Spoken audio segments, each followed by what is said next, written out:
एक बात मुझे बताइए, क्या? पृथ्वीराज चौहान आखिरी हिंदू राजा हुए, आखिरी हिंदू राजा हुए। अच्छा, उनका वर्णन तो आधे चैप्टर में कर दिया जाता है, लेकिन औरंगजेब, बाबर, खिलजी, इनकी कहानी तो कई किताबों में बताई जाती है। ऐसा क्यों? अभी बदत है भाई, अभी बदत है। देखिए, आपने शुरुआत की कि इतिहास 2014 के बाद देश आज़ाद हुआ है और इतिहास बदला है। 2014 के बाद इतना बदला है कि पहले इतिहास क्लास में पढ़ाया जाता था, कक्षाओं में पढ़ाया जाता था, यूनिवर्सिटी में पढ़ाया जाता था, अब फिल्मों में पढ़ाया जा रहा है। सही बात है। पहले इतिहास इतिहासकार लिखते थे, अब नेता लिख रहे हैं।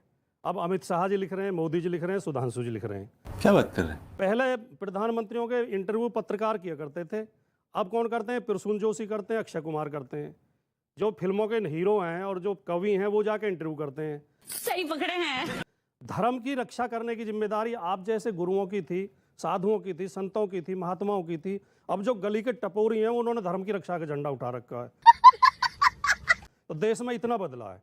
और हम इसलिए कहना चाहते हैं, अमीश जी, कोई अनपढ़ आदमी ये कह सकता है कि पृथ्वीराज चौहान अंतिम हिंदू राजा थे। गजब बेइज्जती है। तो फिर इसका मतलब राणा सांगा हिंदू राजा नहीं थे?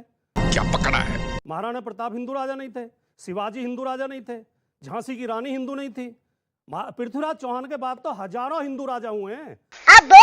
1857 तक दिल्ली सल्तनत जिसको कहा जाता है, दिल्ली की गद्दी जो कहा जाता है, उसमें आखिरी हिंदू राजा पृथ्वीराज चौहान ही हुए। मोहम्मद गौरी ने भारत पर शासन नहीं किया था। बात तो सही है। भूल जाते हैं हम। ये इस तरह के तर्क केवल वही लोग दे सकते हैं जिन्होंने आरएसएस की छोटी छोटी किताबें पढ़ी हैं।